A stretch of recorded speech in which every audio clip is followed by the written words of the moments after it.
in each moment without saying, I am this. Who are you being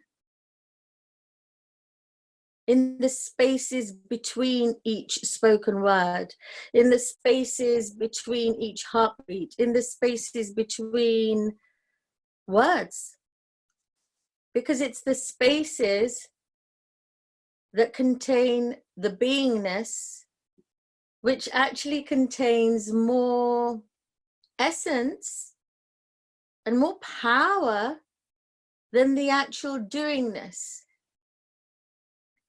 And I can say this from my own experience. You know, early on in my journey, in my early 20s, I'd be doing, you know, the chanting. When I had my Tao chant, when I was initiated in the Tao, I'd be doing the chanting and spend 4 hours doing forgiveness practices, and it was all well and good. It was perfect for that moment in time, and I'm not making anything wrong, because everything is perfect for each moment in time.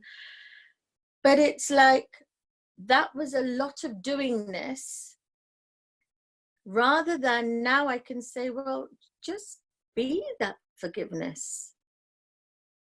Be it through each breath, through each action, through each thought, through each spoken word. And even before you speak it, think, is this necessary? Is it true?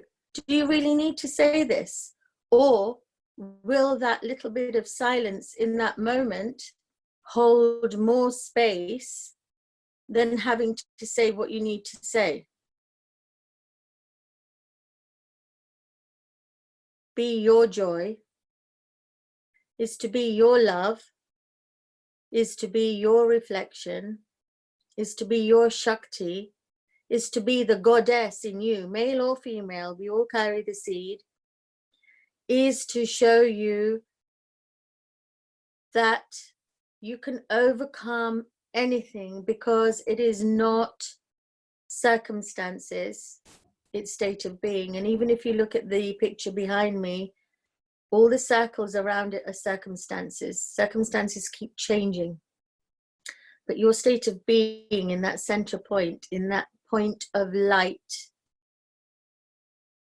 determines everything. And it's like the lotus flower in the muddy water. That lotus flower is standing still, standing in its silence, regardless of what is going on around in those waters. And so any fearful moment can be transformed immediately, simply by your thought. First of all, by accepting it, acknowledging it, approving of it. Okay, this has happened. It's just my it's not my imagination, but it's my perception of what's happened. How can I change it through my imagination to give me a frequency of joy? How can I change this story that I am telling myself of whatever's happened to change it into my joy, my highest excitement in this moment?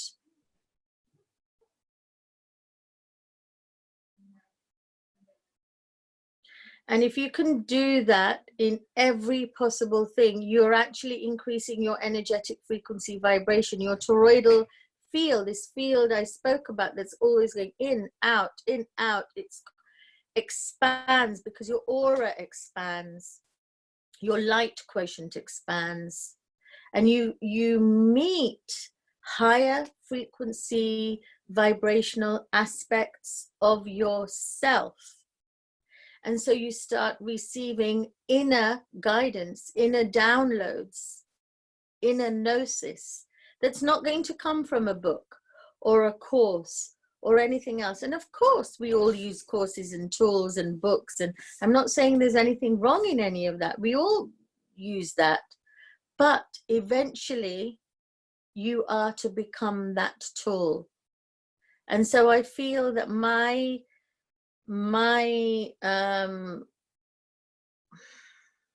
job is to allow and give people that space and guide them to become their greatest tool, because that's everybody's birthright. And this comes very intuitively to me. It's not something that I say, okay, you've got to do this and this and this, because everybody's carrying a different rucksack, a different baggage. And slowly, slowly, we start to remove things from that rucksack until you let go of the baggage. And then you go into your heart. And then from the heart, you go up into higher chakra levels. Does that answer? It's a long-winded answer, but does that answer that question about fear? And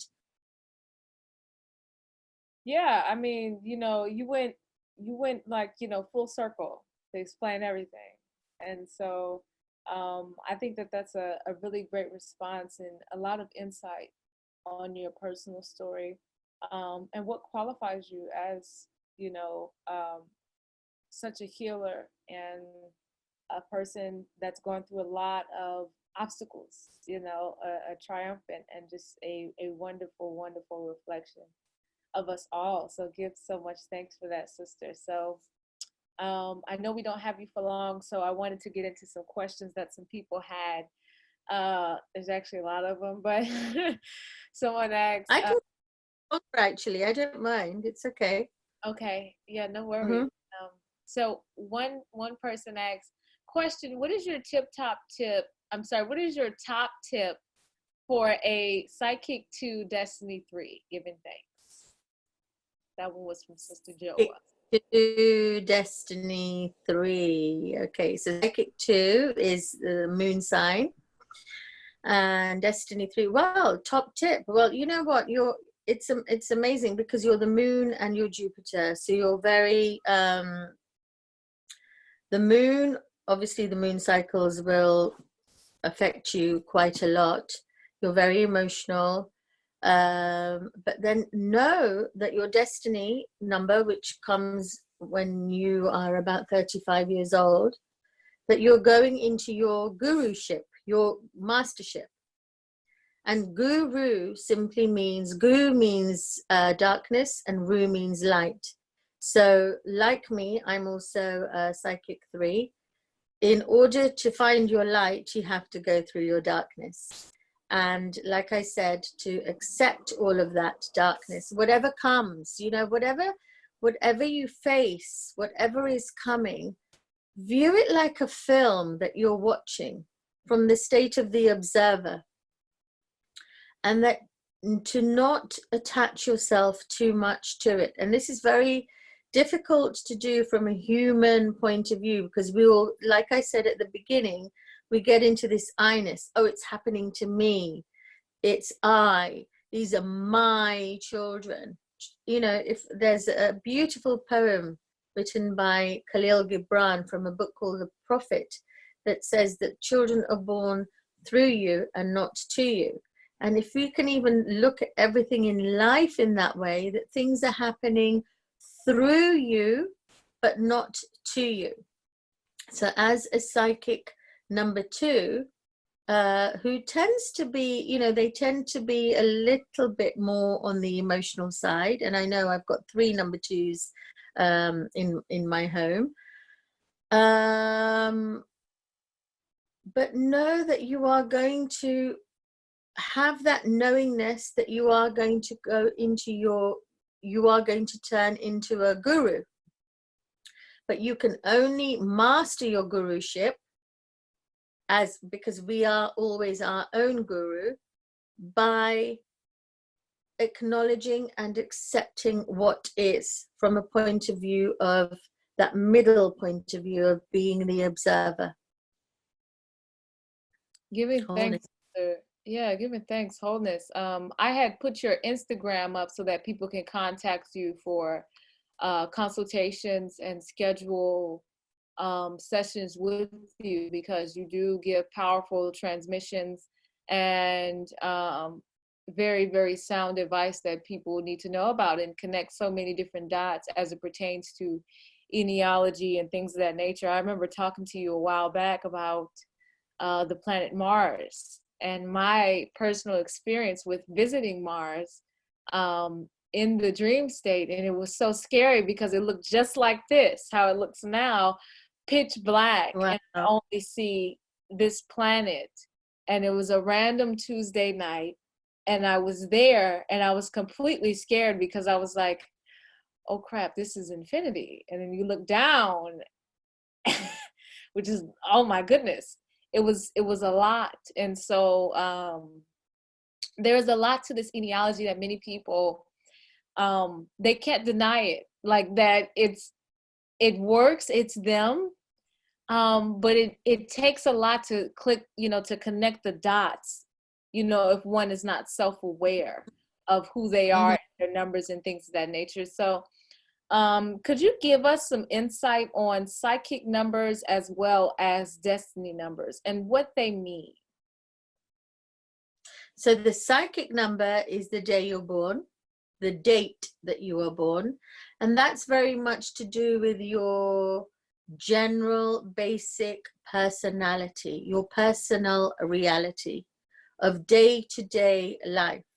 So for example, and I'll use me as an example, I'm a psychic number 3, and so my personality is like Jupiter. I'm a big presence. I am into the knowledge. I want to know the knowledge. And I also want to impart and share.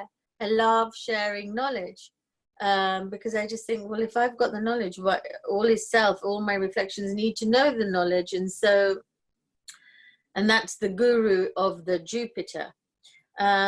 Your destiny number is more like your life path number, what you are generally going to go flow into later on in life, but you'll still have your basic personality as your psychic number, but more into what it's going to take you into. So for example, mine is 5, so it will be more I will be able to do things more through communication because it's Mercury, it's to do with communication. And how am I going to, so I look into that. How am I going to communicate? Am I going to communicate through my voice? Or am I going to communicate with my silent transmissions? Because that's also a communication. Am I going to communicate through art? And so you have, so your psychic number is very much, it's predominant throughout your life. Like for example, number 1 is the sun, and the sun is a leader. Number 2 is the moon, the emotional, more of an emotional person related to the element of water. Number 3 is Jupiter, usually ends up being a teacher. Number 4 is Rahu, the head of the north node of the moon. It isn't a planet.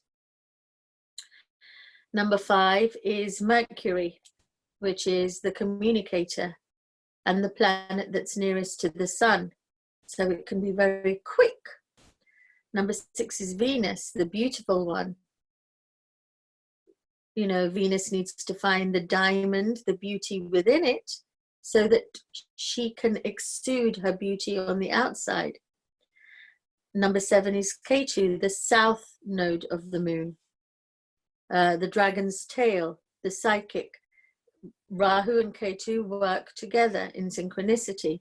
And number 8 is Saturn, the sun's sun, the planet that's furthest away from the sun, the dry planet, the planet that needs to have a lot of learning by being a darker planet, receives a lot of learning, a lot of obstacles early on in life, but being the sun's sun also can end up being one of the wisest planets. So in numerology, we have a lot to learn through the psychic numbers and the destiny numbers, and it's really combining both of these numbers together for you personally to find out, to know thyself, first of all, to know who you are, because actually in the end, we are all the numbers. You know, I'm not just a psychic 3, destiny 5. Those are my basic traits. But throughout life, throughout self-development, throughout what I've learned about myself, I can evolve further by knowing myself further and further. And also, like I mentioned before, we are multidimensional beings. In each 2 moments, we're never the same. No 2 moments are ever the same. But it's very important to know who you are initially. And there is the book, I don't have it here at the moment, but the numerology book by Harish Johari, which has all the information in it about the psychic numbers, the destiny numbers. You also have a name number, and how you can relate those numbers to yourself, what mantras you need to speak, what the yantras are.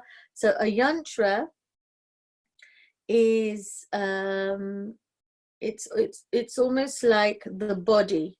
It's the body and the mind of you, but the yantra can only be activated with a mantra. So the mantra is the soul of the yantra. And this is, each planet has a particular yantra. I'm actually a yantra artist as well, and these take forever to draw, and it is a process. You can't just draw a yantra just like that. You know, it's a process. But for your particular psychic number, even meditating by looking at your yantra can help you. So the tantric gaze that I spoke about initially for somebody, looking at the candle flame, you can even meditate by looking at your yantra without blinking to empower your own planets within that are related to your numerology, your eniology. So it's a huge subject. And you know, I was with one of the a numerology teacher, and I did a numerology course last year, and he's been learning. He's now in his late 60s, and he's been learning numerology since he was 5 years old. And he said, even now, you know, for me, I learn so much still with numbers. It's an endless, numbers are endless. They teach you so much because the whole quantum universe is just numbers. And it's great that, you know, Sister Paige is a number 9, and she talked about going into the subjective plane, because a number 9 is the complete number, and the next number is a number 10. But how can a 9 complete itself and go back to number 1 is by going through the number 10 into the 0, into the void, which is the subjective plane, in order to start all over again as a number 1. And so, you know, in each moment we are evolving and blossoming into ourselves. More and more we learn about ourselves through these numbers, the more there is to learn. It's like how you know, how long is a piece of string, or how long was the tunnel that Alice in Wonderland went down? It's like forever and ever. So it's really, it takes you on a great journey to really, really know a lot about yourself. And the book even covers, you know, certain days of the week to wear certain gemstones. There are crystal powders that you can ingest, which are affiliated to your particular psychic numbers. If you want to have those gem powders, there's a great website called info@sagarworld.com. Sagar is SAGAR world.com. info@sagarworld.com. He supplies all the gem powders for you, which is suggested in the book Numerology by Harish Johari. So know thyself.